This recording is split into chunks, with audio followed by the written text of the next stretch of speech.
Sir, ഒരു നിക്ഷേപകൻ വന്നാൽ ഞങ്ങൾ അയാളോടൊരു ഗോ ഹെഡ് പറഞ്ഞാൽ 1 മാസത്തിനകം എല്ലാ ക്ലിയറൻസും നൽകുമെന്ന് പറഞ്ഞാൽ അയാളെ യാത്രയാക്കിയിട്ട് 6 മാസം കഴിയുമ്പോൾ അയാൾ അന്വേഷിക്കുന്ന പരിപാടിയല്ല.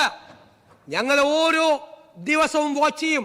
അയാൾക്ക് GST ക്ലിയറൻസ് കിട്ടിയോ, പൊല്യൂഷൻ കൺട്രോൾ ബോർഡിന്റെ ക്ലിയറൻസ് കിട്ടിയോ, LSCD ക്ലിയറൻസ് കിട്ടിയോ, എന്താണ് തടസ്സം എന്ന് ഞങ്ങൾ വാച്ച് ചെയ്യും. സാർ, ഞങ്ങളുടെ ഓഫീസിലിരുന്ന് ഒരു നിക്ഷേപകനും സങ്കടമായി നിരാശരായി ഈ കേരളത്തിൽ നിന്ന് തിരിച്ചു പോകേണ്ടി വരില്ല.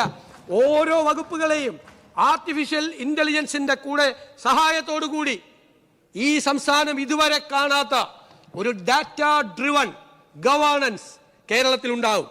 സാർ, ഞാൻ നേരത്തെ പറഞ്ഞു ലീക്കേജ് ഫ്രം ദി എക്സ്ചക്കർ, 100 കോടി രൂപയുടെ ഒരു പദ്ധതി, 2 കൊല്ലം കാലാവധി. സാർ, 10 കൊല്ലം കഴിഞ്ഞാൽ തീരൂല. 100 കോടി ഈ 2 കൊല്ലത്തെ കാലാവധിക്ക് ലാൻഡ് എടുത്ത് കൊടുക്കൂല. അപ്പൊ എന്താ, കോൺട്രാക്ടർ രക്ഷപ്പെട്ടു. ആർബിട്രേഷൻ പോകുമ്പോൾ കോൺട്രാക്ട് പറയും 2 കൊല്ലമായിരുന്നു കാലാവധി. എല്ലാ ഗവൺമെന്റുകളും, ഞാൻ നിങ്ങളെ കുറ്റപ്പെടുത്തി പറഞ്ഞല്ല, എല്ലാ ഗവൺമെന്റുകളും. അപ്പോൾ അയാൾക്ക് ആർബിട്രേഷനിൽ പോയി കോടികൾ കിട്ടും. 100 കോടി രൂപയുടെ പദ്ധതി 2 കൊല്ലം കഴിഞ്ഞ് 10 കൊല്ലമാവുമ്പോൾ അതിന് 500 കോടി രൂപ മുതൽ 1000 കോടി രൂപ വരെയാവും. 2 കൊല്ലം കൊണ്ട് തീർക്കാൻ. ഒരു പ്രൈവറ്റ് സെക്ടറിലാണെങ്കിലോ, ഒരു പ്രൈവറ്റ് സെക്ടറിലെ CEO ഒരു മാനേജറെ വിളിച്ചിട്ട് ഈ പ്രോജക്റ്റ് 1 വർഷം കൊണ്ട് തീർക്കണം എന്ന് പറഞ്ഞാൽ 366ാമത്തെ ദിവസം അത് ചെയ്തില്ലെങ്കിൽ അയാൾ അവിടെ ഉണ്ടാവില്ല. അക്കൗണ്ടബിലിറ്റി ഇല്ല, സിസ്റ്റം ഇല്ല. അതിന് സിസ്റ്റം ഉണ്ടാക്കി ഞങ്ങൾ.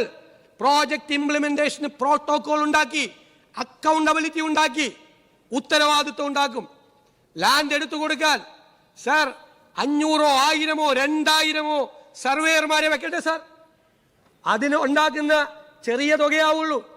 ലാൻഡ് എടുത്തു കൊടുക്കാത്തതിന്റെ പേരിൽ എക്സ്ചക്കറിൽ നിന്ന് കോടികളാണ് പോകുന്നത്. Delay in the projects, delay.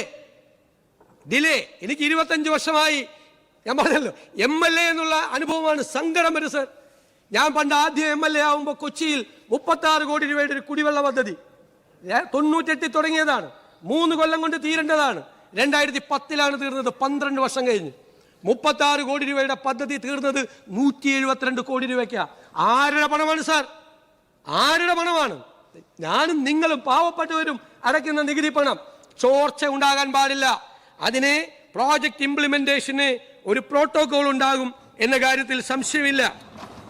Sir, ഒരു നയാ പൈസയുടെ നികുതി ഭാരം ജനങ്ങളുടെ മേൽ അടിച്ചേൽപ്പിക്കാതെയാണ് ആത്മവിശ്വാസത്തോടുകൂടി ഈ ഗവൺമെന്റ് പോകുന്നത്. GST അടക്കമുള്ള വകുപ്പുകളെ ഞങ്ങൾ ആധുനികവൽക്കരിക്കും, റീസ്ട്രക്ചർ ചെയ്യും. ടാക്സ് അഡ്മിനിസ്ട്രേഷൻ ഞങ്ങൾ ടാക്സ് ഡ്രൈവ് നടത്തും, ചോർച്ച തടയും.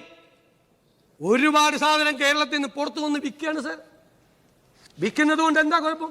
സംസ്ഥാനത്തിന്റെ വരുമാനം ചോരുകയാണ്. ജെനുവിൻ ടാക്സ് പെയർ ഒരു കട പൂട്ടി പോവുകയാണ്. ടൈല് കൊണ്ടുവന്ന് പുറത്തുനിന്ന് വിൽക്കാണ്. കർണാടകത്തിൽ നിന്ന് ടൈല് കൊണ്ടുവന്ന് വിൽക്കുമ്പോൾ B2Bയും B2Cയും, ബിസിനസ്സും ബിസിനസ് ടു കസ്റ്റമറും കൊണ്ടുവന്ന് വിൽക്കുമ്പോൾ ഗവൺമെന്റിന്റെ നികുതി ചോർച്ചയല്ല, ഗവൺമെന്റിന് സ്ഥിരമായി നികുതി അടയ്ക്കുന്ന നിരവധി കടകൾ പൂട്ടിപ്പോവുകയാണ്. അതിന്റെ വിക്ടിം എന്ന് പറയുന്നത് ഗവൺമെന്റാണ്. അതൊന്നും ഈ ഗവൺമെന്റ് ഒരു കാരണവശാലും സമ്മതിക്കില്ല സാർ.